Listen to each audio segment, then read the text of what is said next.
So out of curiosity, as we get started into this, just in hands in the room, like how many people in here would consider themselves in any degree like neurodivergent at all?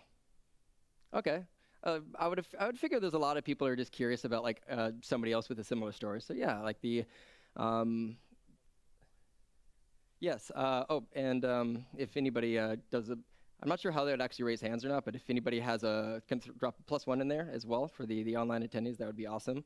But the number of hands in the room is pretty much universal. I think only one hand didn't go up for that question, but it's something that I think certainly in tech, there's a good number of people that deal with neurological differences of various degrees, whether or not it's attention, capacity for stress or anything else.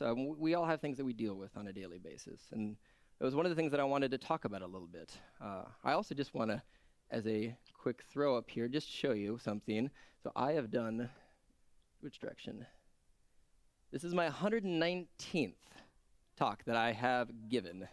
This is my first talk that I've ever done on anything that is soft skills or mental health. Everything else has been Power BI, demos on Fabric, Azure, all sorts of this stuff. So in a way, this is like me stepping onto a stage for the first time again, which is both exciting and slightly terrifying at the same time, because I'm not used to just having me talk on an opinion-based subject matter for the next 50 minutes. But it's kind of cool to have a new muscle to flex in a sense with that. So I just wanted to kind of share that. Is like, I might be very skilled in this, in talking, but a very new subject matter to speak on. A little background about myself.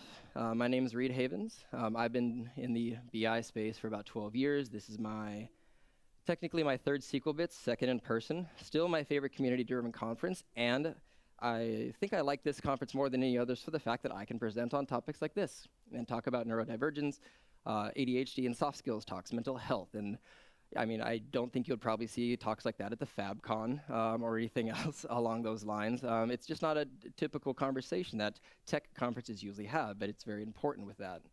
So I'm happy to be here again. I'm happy that all of you have joined for this, but I won't go too much into what I do from a tech perspective. Happy to check out some links and resources that I have later, but the focus of today is ADHD and some of the stuff that I have. Now, just as a quick summary, there will be a lot of topics on things that I have found in various aspects of my personal and work life, managing some of the stuff that I deal with as far as the thoughts and everything that go through my head. So many topics that we'll go over, time according, in the next 50 minutes or so. But just kind of starting with the understanding kind of what is ADHD. And in a lot of ways, it's like trying to do everything while sometimes still accomplishing nothing in a day if you are multitasking too many times. So for the actual letters, if you're curious, it's attention deficit. So focus that constantly shifts around, ping-pongs between various different things, often holding two trains of thought in your head literally at the same time. I like the idea for this as well of just almost, it's not quite a second voice, but it's an inner voice that's almost overlapping with itself. Imagining a train track that's constantly weaving in and out of each other as a mental idea for that. I also leveraged ChatGPT for each of these slides to try to come up with a fun visual aid to help showcase some of these. And a lot of them are accurate and or also somewhat comical in terms of the little bit of hallucinating that it does with some of the oddities that goes into it. Now, not everybody who has ADHD has the H. Some people just have ADD, so just the distractibility and attention deficit. But some of us have the hyperactivity. Curiously, how many people in the room have seen at least one of my videos? Okay, a good number. So those of you familiar with me know that I'm also a very fast talker. I have a lot of bubbly energy. I'm a bit like a golden retriever or Labrador. And the best analogy that I've been given and told by friends is the dog from Up. Very much kind of a persona of mine. It's both bubbly, friendly, loving, and as soon as it sees a squirrel, its attention moves from one thing to the other. Very much kind of how my brain works in a lot of these. But that's the kind of the optional upgrade that your brain can have. Some just have ADD, some have ADHD.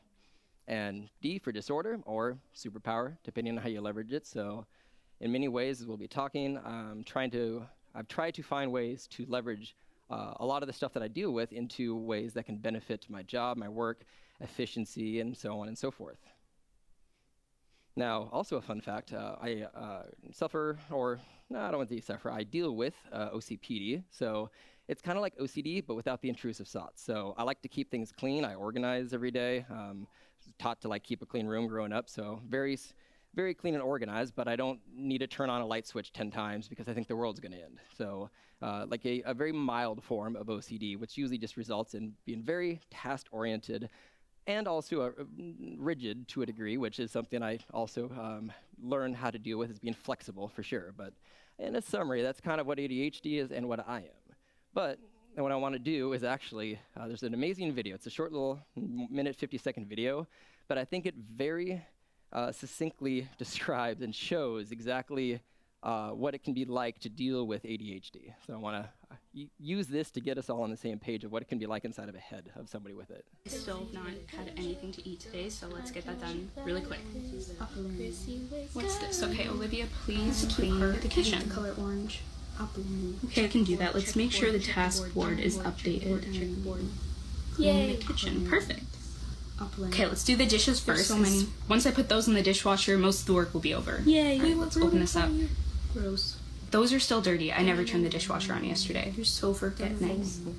Okay, let's close this, start it, and we'll just hand wash the other dishes. I hate hand washing. Okay, so if I want to hand wash, I need the drying rack. Where did I put the drying rack? You're so irresponsible, you never put anything back in its place. Okay, well, I need to clear this stuff off before I can put the drying rack there, so let's put those away. I thought I found a person. Did I drink water today? Why did I only grab one thing? This pasta would This cabinet is a mess. I think half this stuff is expired.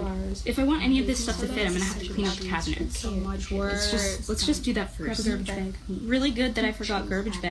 Now, there's another little bit of that, but it's essentially that kind of encapsulates the random trains of thought that you can keep derailing yourself on very easily.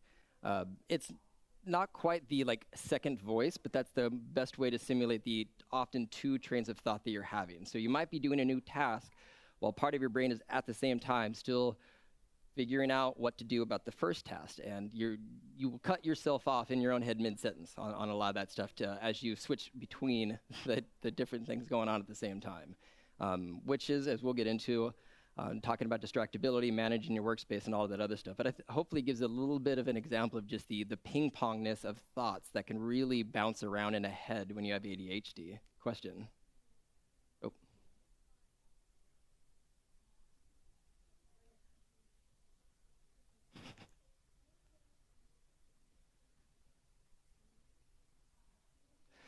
Yeah.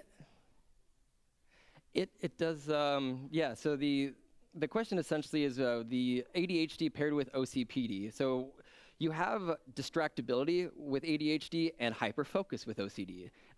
They sometimes balance each other out because of like the need to want to focus really hard on something helps to magnet me towards it, but they also battle each other sometimes for sure too, because then you get frustrated because you want to actually finish all these things and a slight obsession of getting the stuff done, but also wanting to do everything. Yeah. Yes, and like that's what we'll actually get into a lot of the task management and other stuff, talking about making sure that your environment doesn't get to that point, because if it does, there's a degree of unmanageability that it gets to. So making sure that it's done in advance and all those things really does help, and that's a great call out for that. Also, I want to start a little bit just on the idea throughout all of this on the concept of the imposter syndrome. So I presented 119 times now. I still have a little bit of an imposter syndrome. You know, when I present, I'm coming up here today presenting a soft skills talk that I've never done before. There's still a little bit of all right, how much of this advice that I'm going to be given today is going to be useful or meaningful for people in the audience? But it's something that never truly goes away, but every single person feels it. I've never met anybody who's presented who walks onto the stage the first time and is like, yep, I'm gonna knock it out of the park, super cool, confident Luke can do it all. So even if we might appear confident, there's still probably some pins and needles and nerves that we have going on inside of ourselves. And the only difference between myself and anybody sitting in the audience is honestly a bit of time and experience that has come with it. But anybody who knows or has information to share can very easily come up onto this. But I like the pivot and the frame on the idea that if you are nervous or anxious about something, it takes a lot more courage to be on stage, to present, to be able to do that, than somebody who's super confident, because that's easy for them. Things that give you that, also help you to, I think, really focus and also help you to continue to try to improve your topic. So topics that I've given 30, 40 times, I get to the point where I can be really good, mostly confident on presenting, but there's still a little bit of a desire to want to motivate me to work harder, to present on the idea, change a little bit to always improve it. So I don't want that voice to ever go away where I think something doesn't need to be improved or evolved or iterated on anymore. So I like that little bit of the voice, and maybe not necessarily the imposter voice, but just, hey, what can you do to make this better? How can you improve this? But I like to just bring that up as a topic of conversation, because I know years ago when I used to sit in the audience, having not presented before, I thought they all just knew their shit. Like, everybody was just super confident on stage. Like, they're just very cool about it. But like, no, now being in the experience and talking to many other presenters and organizers, I think the majority of us have at least a little bit of anxiety sometimes when we present, if not a lot of anxiety. All right, so let's get into some of the things that I do as a daily practice. So as you can imagine with ADHD, you can be very scatterbrained. Routines can be very important. I've found over the years that having especially a consistent morning routine is one of the most important things that really helps me get started throughout the day. If I just rush out the door, mentally, I know that things haven't been done, and now half my foot is back to whatever is in the place of whatever those need to be doing, and it's literally a distractor for me throughout the day, because I'm realizing, oh, I need to go do this when I get home or that. So giving yourself enough time to like wake up, actually shower, eat, have a little bit of a meditation if you can as well. Anything that you need to do just to let yourself like walk into your office, that might be the room next door, or drive into work, those really help as long as you're consistent with that. And same thing with like giving yourself enough time before your first scheduled meeting. Now, I'm a little bit privileged on the fact, that I do run my own business, and one of the things I actually did this year is I always start my day at 9. I used to take meetings at 9 a.m., which means like I literally sit down, and the first thing that I do is just walk into a meeting, no time to prep, check my emails. So it can be a little hurried or rushed, and if I'm also a minute or two late, that means I'm a minute or two late to my meeting if I was making coffee or something. So now I've actually set my like office hours on some of my scheduling apps to be 9:30 or later. I give myself a half hour, nothing can be scheduled, so I have made sure to set up my environment to give myself enough time to wake up and a bit of breathing room just to throw open my laptop, my computer, and get some stuff done with that. Because otherwise, the day just starts to rush, and I feel things will catch up to themselves, and you start to stumble over stuff as you try to keep working through this. And as silly as it sounds, like honestly, having work clothes kind of creates a mindset for this. On days where I've just gotten up, not taken a shower, thrown on sweats, I don't feel as productive. I feel like it's a lazy Saturday. Something about it mentally just doesn't feel like I'm in work mode. So anything that you can do to put yourself in the mental mind state that helps you to think and want to be productive. And so like I have like very comfy, stretchable like work pants at home. They're like some Lululemons that a friend got for me at one point, but it's still like slacky kind of clothes. I actually have, like, rather than a raggedy t-shirt, I put on some kind of a comfy like 4-way stretch button up. So they're lounge clothing, but they look like work clothing. And it still does help me to feel more productive and want to work and not just want to slouch into my chair and slowly sink into it as I'm halfway through my day. So anything that you can do that just creates the mental mindscape to put you between personal and work is a good way to separate that and get you wanting to actually go through your workday. And habits as well. Something that I have learned for developing a lot of these, because I've found that at least with ADHD, I think we have a little harder time forming new habits than other people because we often get stuck on our own, whatever they might be, good or bad. And a big thing is really being good about setting new ones if you need to make changes. And a lot of studies have actually shown, links to those will also be in the PDF available for download, but creating a reward system for them. So there's like going to the gym. What I will often do is I'll pick a show that I really want to watch, and if I'm doing cardio or something that I can, maybe like a Stairmaster and I can look at a screen, I'm only allowed to watch that show when I'm at the gym. Or anything that you can provide as an award. I've had times where I've known a couple of friends who, to do 6 weeks or 8 weeks of losing a bit of weight, they would not eat a hamburger for the entire time, even though that's one of their favorite foods. So having a guilty pleasure associated as a short-term reward for a habit until it is formed can actually be really helpful in helping that become something that turns from a temporary to a long-term habit and is part of your standard routine. They've even shown with kids, like, I mean, if you just literally pay kids to do their homework with the fake or real cash, they actually do it more. And what do they do when they get out of school?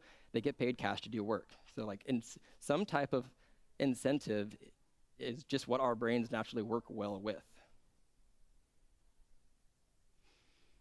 And the other thing that we'll get into a little bit later is just having reminders or notes. I live and die by the reminders built into the iPhone. One thing that they actually, thankfully, that they have, which is really useful, is they have time-based, location-based, home-based, and car-based. So I will often, I think I at the moment have about 140 reminders that are recurring or new in my phone that will go off at some time between now and the next 3 years. But I will regularly just like, hey Siri, probably shouldn't actually say that. There you go. Tell me to grab my laundry tomorrow at 9 a.m. Or when I get home, remind me to do X. But I write every single thing down. Otherwise, it will be out of my head, and then 6 months later, I randomly remember it. And 4 months too late in those terms. So the reminders are really, really good on new habits.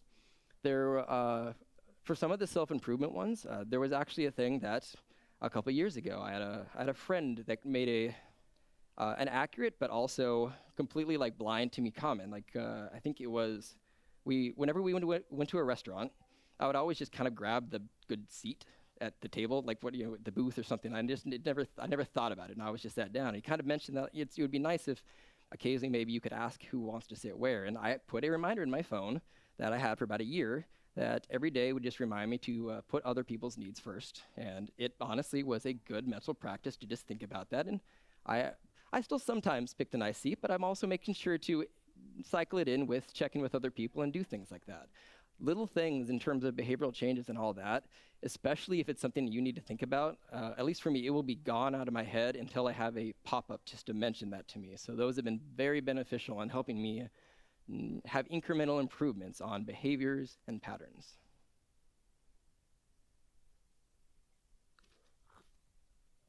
The other good one I would say too, so squirrel, back to the reference from Up, is organizing your physical space. And again, I love the images that this has created. I asked ChatGPT to create a chaotic workspace, and that's what it ended up designing to do. But this one. So the physical workspace as far as distractibility. So if you have things on your desk that you're going to pick up or be distracted by, that's something that you would want to make sure to kind of visually declutter. So my desk at home doesn't have stacks of papers or anything else. If there's something that I need to do later, but I'm not going to be doing it that day, I will move it to the other room. Because if I see like a tax form that I need to fill out for my annual taxes, if that's sitting to the left of me, that's going to be something that I'll probably think about at least a couple times today. And it might only be a second or two of a thought, but it still pulls me out of whatever I'm doing. So nothing should be near or adjacent to you if you're not going to be addressing it immediately as part of that day. Like you might have some people have those little bins where it's like things to do immediately, things to do later,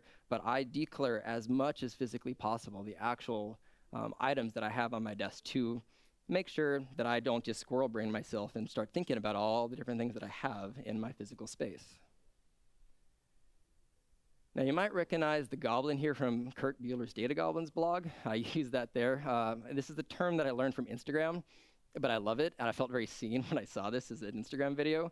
But the becoming a drink goblin, I will at any time at my desk have 3 to 5 different drinks. So I have my water for hydration. I'll usually have something with caffeine, so I can actually stay alert if I need to. And I'll usually have something for flavor, which is like a bubbly water or a juice or something else. But there will very, very commonly be quite a few different drinks at my desk. But I will also make sure that I get all of them at first thing in the morning, put them on my desk because, again, distractibility. If I only have one, now I have to get up to get the next one, or I have to get up to get the next one. So part of the organizing your physical space is bring the things that you need to your desk, the environment that you're sitting at. Try to avoid having to keep getting up to go grab stuff, especially if you're working at home, because it can be very easy to get up and putz around and do all sorts of stuff. So bring necessary items to your desk. Become a drink goblin if you want to, but I like to sip things throughout the day. It's in a way kind of a fidget for me as having ADHD, but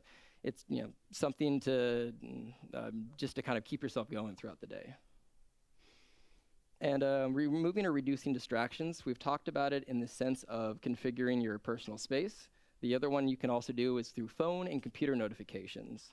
So this is a big one for me, and thankfully the iPhones did this recently. I'm not sure if Androids have done this yet, but they now have scheduled notifications. So at 8, noon, 6, and 10 throughout the day, you select the apps, and it bundles the notifications. Instead of becoming immediate, you get a batch of notifications in a little bubble that basically says, okay, 18 notifications from these apps in the last 4 hours or 6 hours. And that has reduced the number of pop-ups and buzzes that I get on my watch and my phone substantially. I believe there is an option on Android as well for that, but essentially you should either turn off or schedule notifications of non-important or non-urgent items, like my LinkedIn, certain things that if I get a Twitter update from an account that I follow, things like that. I don't need to know that now, but maybe sometime around noon, I could check on a summary of that. So as much as you can for phone and computer notifications, turn those off. If you're on Discord or anything else, you have chat apps on your computer. If you're not wanting to address those during your workday, turn those off. Use the focus mode that's built into Windows. Apple or the MacBooks have options for that as well. But I try to have as few notifications as possible. To the degree, if I'm out with friends, I basically turn my phone on to do not disturb, because there's an addicting, I need to know what just buzzed if I get a vibration on my watch. And that's, very hard to pay attention to someone already if I'm now getting my watch buzzing all the time. So same thing with work. If you are in deep think mode and you get something that pulls you out of that, it scientifically shows it takes time back to kind of put yourself back in the zone of whatever you're working on. So I use the focus option in Windows all the time, which just mutes everything, especially when I'm actually working on something. The other cool thing that I like to do is listening to music while I do a lot of the work days and everything. Has anybody ever seen the movie Baby Driver? A couple people. So I'm not far removed from that. If I'm awake, I really like to have music playing somewhere in my house or on headphones. But in terms of right types of music, one thing that's actually really cool is they've done a study on a specific type of music. So video game music is kind of engineered to be both motivating but non-distracting, because it has to be in the background while you're playing through a campaign or anything else. So a lot of the orchestral music that you might have in Halo or other games are, at least for me, it definitely kind of pumps me up a little bit. You get the crescendo of some of the orchestra hitting there, and all right, yeah, I'm coding like a master right now. But it is designed not to pull you out of it. So everyone has their own right type of music. I personally prefer lyricless. If I have anything that has lyrics in it, my brain wants to sing along to it. And so I'm half thinking about what's happening in that. So I cannot listen to songs with lyrics. I know some people who do that all day and it's totally fine. I think the added effect of ADHD definitely has half my brain attuned to it, so I avoid those. But music in the right context and the right style for you, I think, can be very motivating to help keep you going throughout a day. And great way to channel energy. So I have 15 different fidget devices that are at my place. This is one of those little infinity cubes that just keeps going forever. But a lot of people with ADHD have RLS, restless leg syndrome. I think RBS is better, restless body syndrome. But there's a degree of it's hard for us to sit still. I actually love the fact that schools now, I've gone into some schools for various reasons over the years to help with education and other stuff, and they have these chairs now that actually have wheels where they can spin or they can fidget, but it's designed to actually help kids who need to physically release energy to get that out. Because if you ask a kid who needs to fidget to sit still, it's that much harder for them to even concentrate. So I use a lot of devices like this. If I'm gonna call, guarantee I have something in my hand that I'm probably channeling a little bit of this extra energy that my body has out, because that means I can pay more attention to them. So if you have any of that stuff, or if you ever deal with the fidgety twitchiness, it will ground you to a degree. It's almost like a grounding rod that sticks you in and helps you kind of zone in and focus on whatever you need to do. I'm at some point actually going to print a bunch of business branded ones with that, which will be really fun. So I'm going to put some HC logos and start to give those out at conferences. I had the epiphany at this conference that I use fidget toys. I feel like that would be a perfect swag giveaway to actually provide at conferences. All right. Another thing that's, especially now with my eyes needing to get a prescription probably again soon, the 30-30-30 rule, something that really helps me with maintaining energy and preventing burnout. So that's essentially every 30 minutes, look 30 feet away for 30 seconds. It helps you to, one, kind of keep your eyes and maintain a healthy eye level and not have eye fatigue, but it also just gives you a small micro break. So in terms of just not having to go nonstop, and we'll get to that a little bit later, but I'm also very good at working 10 hours and forgetting to eat sometimes when it comes to a lot of that stuff, which leads us to the idea of taking physical and mental breaks. So especially with OCD, when you get hyper-focused or anything related to that, it's really easy to realize, oh, 5 hours later, it's like 3 p.m., I haven't had lunch, I haven't stood up for a while. So anytime you have the option to physically just get up and move or take a mental break, anything to just alleviate yourself just not having to go nonstop and burn the candle from both ends will go a long way to help you get through your day and not be completely emotionally and mentally exhausted, even if you love the work. Like, I've often worked 12 hours before in a day, and like I liked what I was doing, and then I'm hanging out with a friend, and I just realized that I'm just naturally grumpy because my brain is just so tired that I just don't have the capacity to even have a conversation anymore at any kind of reasonable level. So yeah, little moments of Zen, whether or not it's just staring at the window for 30 seconds, anything that you can do just to give yourself little breaks and just give your brain a chance to rest and breathe. And as I was alluding to, like, don't skip the meals. It's really easy to do that working from home. Curiously, for people online or just in the room, like, raise your hands. How many people have like gone through lunch not realizing it? It's nearly like 4 or 5 p.m. and I haven't eaten today. Yeah, and then you're like, it hits me when I'm starting to get a bit of a brain fog and I've had no protein or calories today. My brain's literally starting to shut down because it's hungry. So skipping meals, lunch breaks, things that we want to like set time for. Put that into your schedule. Do not let yourself schedule a full day for that. Just reserve a time on your calendar for your lunch. Question? So the question was related to the taking certain medications between, there's Ritalin, Adderall, a significant number of them that are stimulant-based, some type of amphetamine. I used to take them years ago. I first was on Ritalin, then Adderall. Eventually, through a lot of practice meditation, I ended up thankfully self-managing enough to not need it. But I'll just phrase it to the times of taking those or being in a state where you're not hungry and you know you need to eat. There's any food that's more, I would say, liquid than solid have kind of been my workarounds for that. So like there's overnight oats that Trader Joe's makes. A small amount, like 300 calories, really easy to eat even if I'm not hungry. And honestly, some of those meal replacement shakes, those have been the times where I know I need like a few hundred calories in my stomach and I'm not in the mood to eat it all. That's when I'll just usually drink it a little bit. Like it's not perfect, but at least it gets something in your system. And those usually have a good mixture of vitamins and other stuff versus just eating a spoonful of peanut butter or something, which I've also done before for a quick bite. But good question. And yeah, it sucks sometimes when you know you need to eat, but you just don't feel hungry. Oh yeah, and like to the idea as well of smaller meals, I personally get very lethargic if I eat that much, so I try to snack a bit more throughout the day. If I have a large lunch meal of anything, I'm going to my bed and taking a nap for 15 minutes. But the other one too, and I think we can probably all raise our hands up if, who here in the last month has like not gotten proper sleep? Most of us, I'd figure, yeah, almost all of us. So between eating and sleeping, two of the biggest things that will honestly give you the energy and prevent burnout. It's not going to be the Red Bulls. It's not going to be working a little bit harder. It really starts with those foundations of that, and that's getting to bed at a reasonable time. And now to the point where my body, like clockwork, it will get tired at about 10:30. I don't care how much sleep I had the day before, but it always gets sleepy at 10:30, always wakes up at 8 a.m., regardless of when I go to bed, thankfully. So now I've built my own habit for that. But I've definitely suffered the hard way of like staying up too late watching Netflix until 1 a.m. and the next day sucks. It's really easy to do that for sure, but and it's obviously a very obvious thing to point out to get better sleep, but I want to mention it just because it's such a foundational thing. And one last thing that I'll mention, or one of the last things that I'll mention on this slide is physical exercise. I've had actually a couple times where I've gotten stuck. I've had a problem that I'm really fixated on. I can't quite figure it out.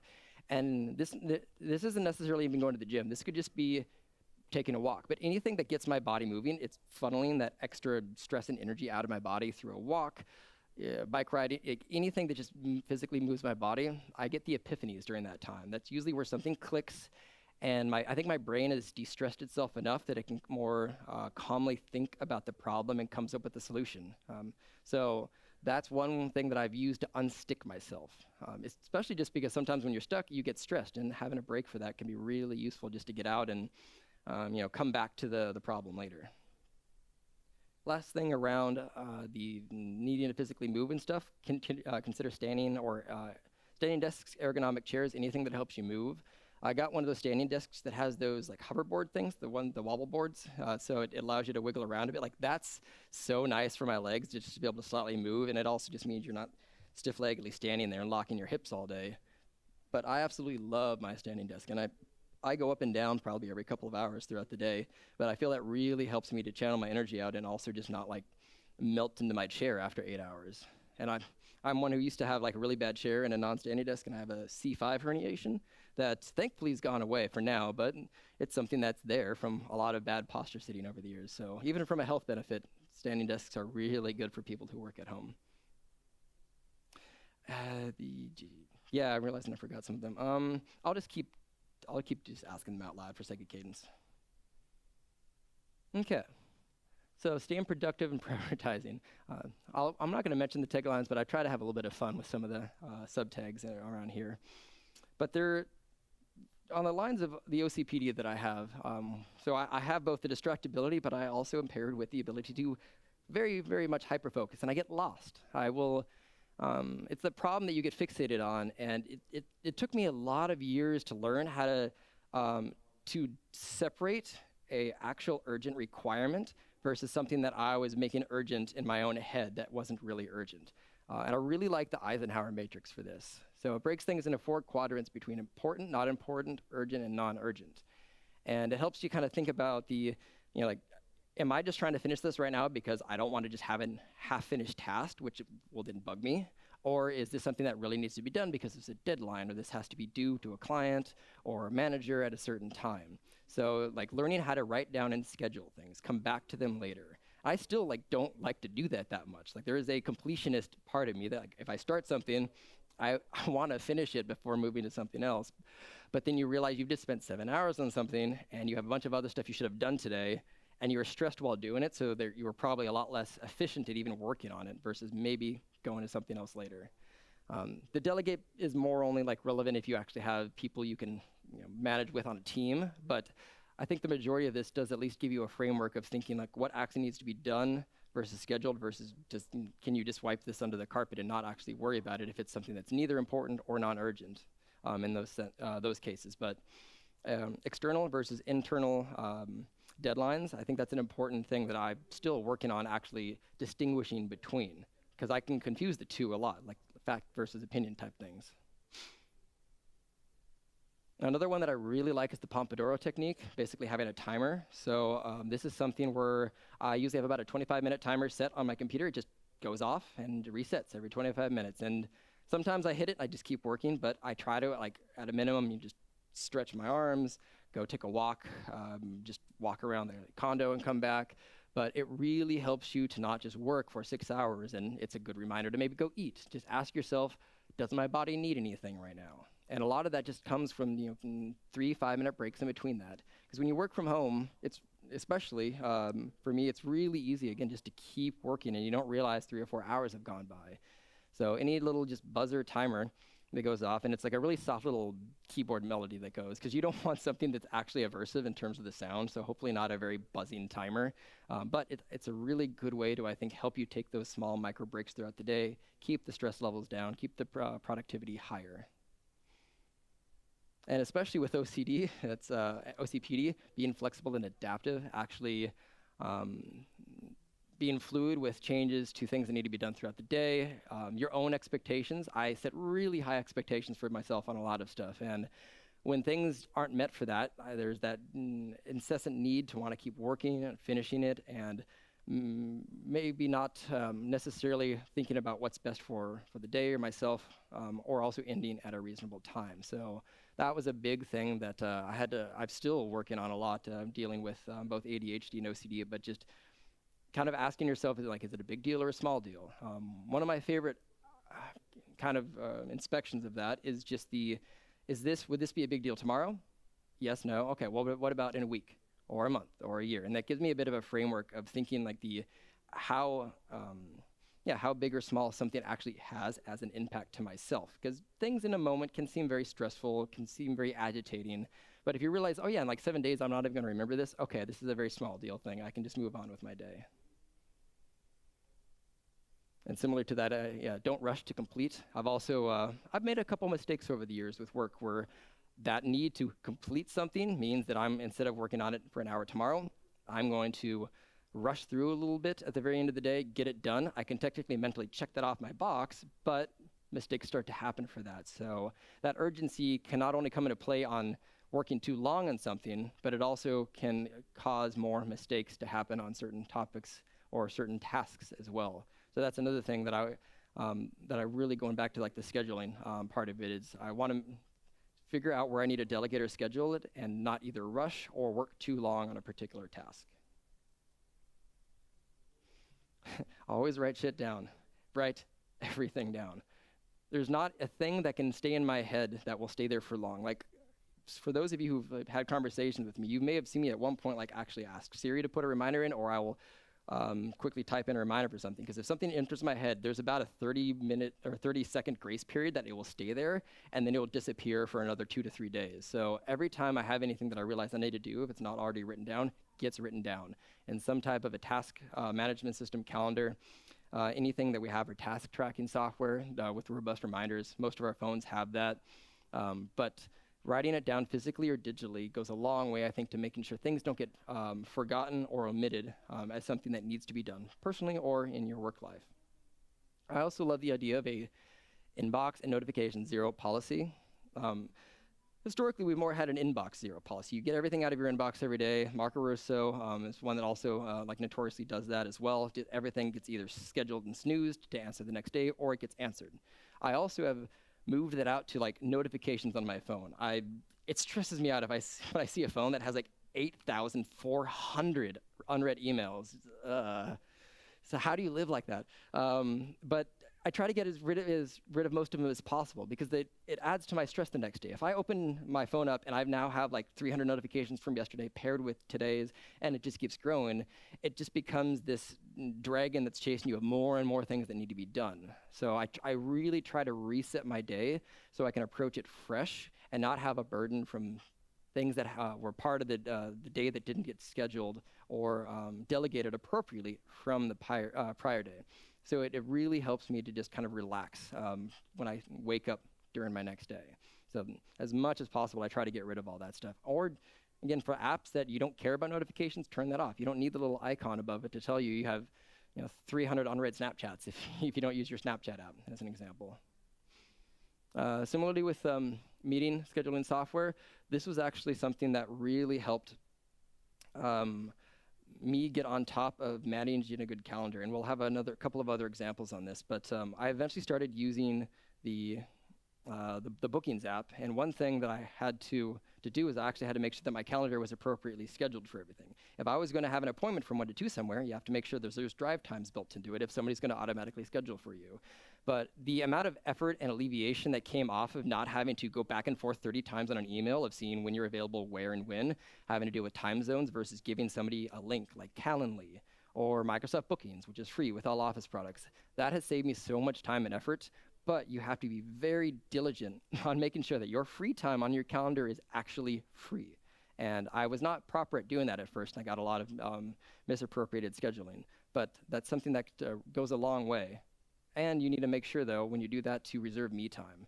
So I will, throughout my week, usually as, and this could be scheduled calls with your team or anything else, if you have time that you know you need to work, I'm sure a good chunk of us have probably been at organizations where you end up getting your entire day scheduled with meetings. A lot of them are probably unnecessary, but if one way to prevent that is literally just put on your own calendar a meeting with yourself for time to develop or work or read an article, whatever that might be. But have that on your calendar, because if you don't reserve me time, that will likely get taken up by something else.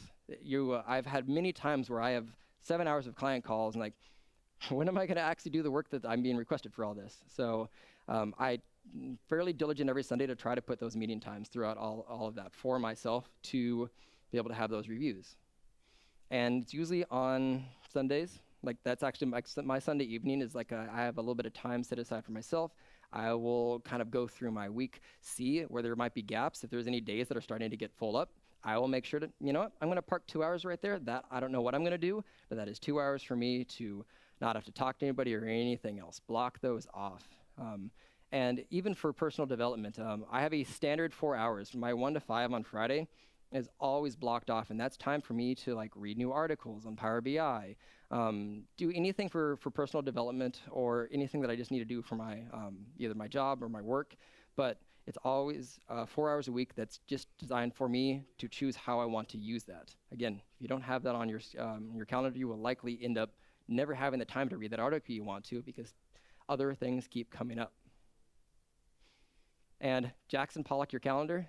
I just only started doing that like 2 years ago, but huge visual learner. I found a lot of people actually with ADHD are very visual in terms of infographics, all the stuff that visually can explain things. I love color coding my calendar. I now have a single one with certain colors for like paid client work, anything related to conferences and trainings, scheduled calls. But that way, like just from a quick glance, if I see there's too much of a color, I can kind of see that there might be an imbalance of something that I have on my calendar that week, and I can adjust accordingly. So it has helped me really kind of understand how much weight of certain types of things that I'm doing happens per week. So I really have found a lot of benefit to using the color-coded system that's built into Outlook. And any colors that you want work, and you just basically provide a label to them. But that's gone a long way in, I think, benefiting that. Okay. Good thing to do as well is setting boundaries and hours for yourself and your coworkers and clients. So the learning how to turn off at the end of the day is a big one. So not working until 9 p.m. Now it's a little easier if you certainly drive to the office and come home. I'd say it's a bit harder when you are working for yourself where every hour can literally just be more billed hours. Like why only work 8 if I can work 10 and I get 2 more hours of paid client work? Of course I should just make more money all the time. I don't need to relax at night. It leads to burnout really quickly. I've had that a couple of times. When I first started being independent, I had enough client work to just go as much as I wanted. I was working 10 and 12-hour days just because, like, why not make more money? And I was quite miserable on the weekends because I was tired, I was burnt out, wasn't really enjoying myself anymore because I didn't add value with that OCPD need to just keep working. I had a very little ascribed value to self-care and personal time. You know, if I was not out with friends, if I was at home, I would work almost up to bed. I would maybe watch one TV show episode and just go to sleep. So having to find hours and separation really goes a long way for that. And similar, like clear stopping points. When you finish up, having the ability to kind of have a good stopping point where you've kind of wrapped everything up. Then this comes back to the writing stuff down. So I make sure to kind of summarize everything. Like if I need to close down stuff, I don't just walk away with all my apps and things open. I will kind of note down where I was, what I've done, kind of as a note to myself to pick up the next day and then come back to it, rather than literally just walking away like mid-line of code or something. So summarizing what you've done as a bit of a note to yourself can go a long way to helping with that. And similarly, the Eisenhower matrix can help you kind of note and annotate as you're working through that. All right. Sake of time, I'll do this one and then I'll skip the next one just because I want to make sure to cover everything. So this is actually a really big one, I think, when it comes to ADHD, is because we're so much in our head on so many tasks at the same time. It's really hard, actually, at least for me, especially to do active listening. It's something that I've practiced a lot. The other version of that is essentially waiting to speak. You're not technically listening that much. You have a thing you want to say, and you're waiting for the moment to say it to that person. So you're not really paying attention to or comprehending what they're necessarily saying. It takes a lot to kind of settle your brain down, tell yourself to shut up, and just actually pay attention to the conversation that you're in with another person. And I still have catch myself all the time. Like I have something funny or like something as a quip that I really just want to interject with and realize I've not heard the last 3 sentences the person has just told me. So yeah, do not be waiting to speak. And it's not easy to do for, I would say, a lot of people. But I like that term of active listening and waiting to speak. Similarly, interpersonal gaps, I've noticed certainly with dealing with projects and other stuff, what is said and what is heard can be miles apart, and neither person really realizes that there is a disconnect between the two of them. But a great way to avoid that is paraphrasing. So it helps with active listening too. Redescribing, summarizing what has been said to you through paraphrasing is a great way to make sure you're actively listening and the other person feels heard, and you can clarify and get and make sure that your understanding of what's being described to you in that conversation is actually what they mean. So many arguments and conflicts can be avoided personally and in your work life if you use paraphrasing. Things that I actually learned in my master's degree, but it's helped me a ton to make sure to actively listen. And similarly with communication barriers, we all know Microsoft products, there's a ton of tech jargon. So just be conscious of the acronyms, initialisms, and everything else that you're saying, because it's really easy to get super techie or have any kind of a language barrier, essentially, because you're speaking a foreign language to someone when it comes to that. All right. So like I said, just because I want to actually cover some of this, and then we'll just be at the perfect amount of time. Okay. So first off, I hate taking notes. I do not like documenting. I do not like taking notes. I do need to take notes, though, and I do, but it's not something that I enjoy that much. We are definitely not elephants. We're humans. We cannot remember everything. Back to the thing of writing stuff down. But it really does help you commit stuff to memory, reflect, and summarize. And the thing that I've found that's been really helpful for me for writing this stuff down is actually leveraging the Cornell note-taking system. So when I take notes, you have your general section for just kind of consider it the raw data. You have the highlighted keywords there, and then the analyzed aggregated data at the bottom for your summary, if you're going to think about it from an analyst's perspective. But I found that it can help you just immediately take the stuff down first, and then at the end of whatever you're reviewing, that's where you pull out the keywords and summary. And it helps you to reflect and reframe on what you're thinking of and commit it further to memory. I do this anytime I have meetings with clients or notes, so all of those I think go a really long way on making sure that things don't just enter one ear and out the other when it comes to a lot of the information that I should really be analyzing, not just passively hearing.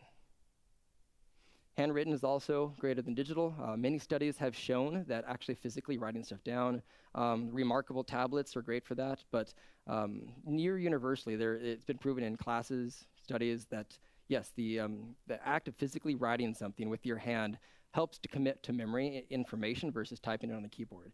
And I don't actually have a tablet yet to buy to do this, but it is on my short list of actually getting one to help me commit that stuff a little bit better.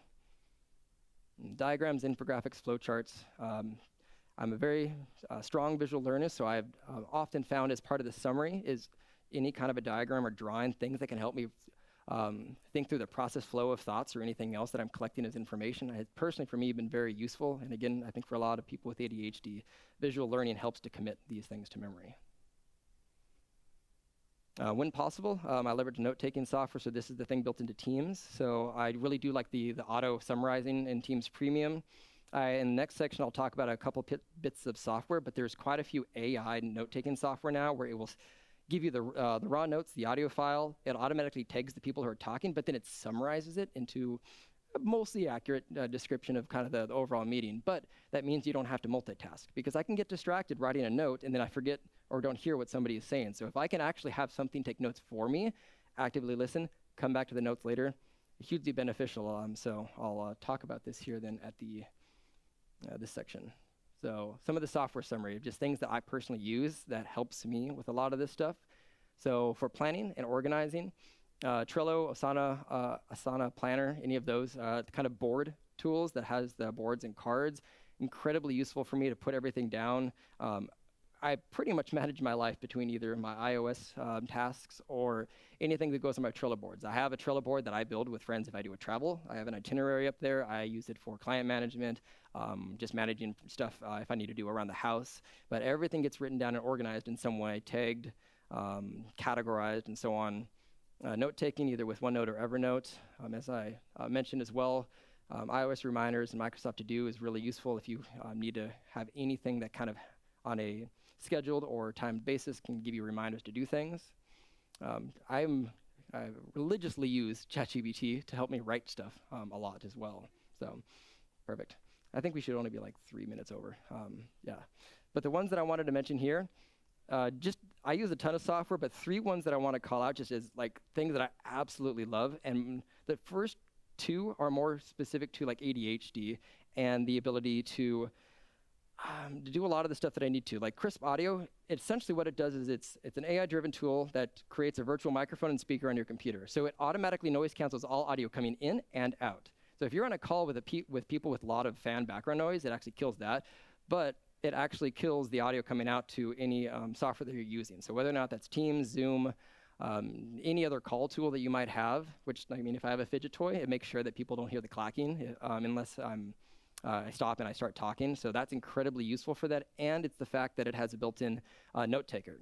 So if it's receiving the audio in, it automatically goes to a page and it gives you a summary of your call. And that has been incredibly useful for me to be able to maintain active listening and attention as I'm in calls with clients. And then I can look at the notes later to review that.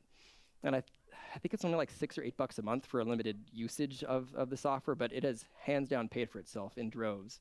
And last little just thing that I'll mention just for sake of time is the Power Toys. There's like it's like a Swiss Army knife for Microsoft products built into as an extension onto Windows. And the biggest one that I like is the fact that it has the zone management, so you can auto snap and create little sections on your screen. For me, with an ultra-wide monitor, it allows me to organize and clean up my physical space, have things in the appropriate places, and really is useful for that. There's links to all of these in there. I do want to open up to a few questions just right as we're about at time. But otherwise, any questions either from online or anybody in the audience as we're starting to wrap up? Yes. Sure. So the second part of the question is for the people with the hyperactivity specifically, why not maybe find a job that allows for more of a release of the energy to a degree? And some of it is physical, for sure, in terms of energy, but there's also a degree of achievement that could even be done virtually. Like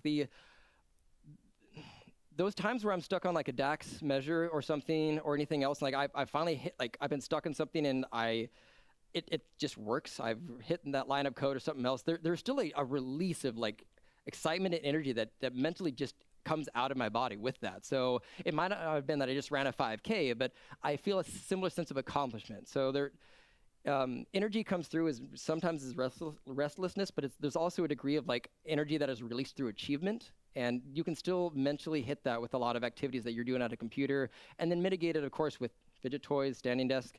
And I take a walk every day. So midday, I get up and walk around. So I think you can at least mitigate that enough that you can choose any career you want, physical or otherwise, while still being able to have the career path of choice without being restricted on maybe what you want to do.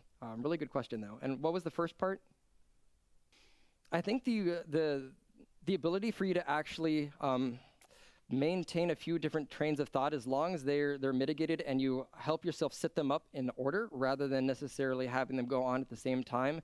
That can be something that I think I've found that really helps me actually delegate stuff. So because they can so easily conflict each other, I think I'm really regimented on actually making sure that I kind of key things up throughout the day. The beginning of my day, I kind of go through and prioritize what I need to do.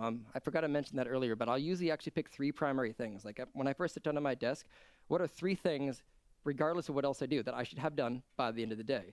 And number 1, 2, and 3, and I kind of make sure throughout the day to that's my mental framework to think back, am I working towards these goals or not? And I think if I didn't have nearly as much distractibility, I probably wouldn't be writing that stuff down. So the leverage of that is the sheer amount of organization that I do, I think really benefits me being extremely good at my job, because I know I need that to be effective at what I do. And I think I saw a hand, and then I'll go over here. Oh, I'm horrible at sports. I used to run, but. Oh yeah, and I also love D&D.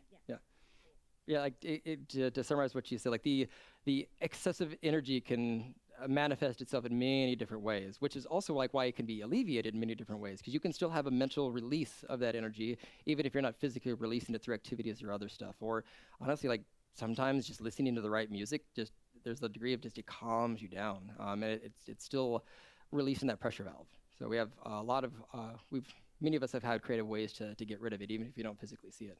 Thank you on that. to wrap up then, thank you all for coming to this. You got I appreciate you being here for the first time that I've ever done anything mental health or soft skills related. A little scary still, but it was a lot of fun, and I want to appreciate all of you for being here for that.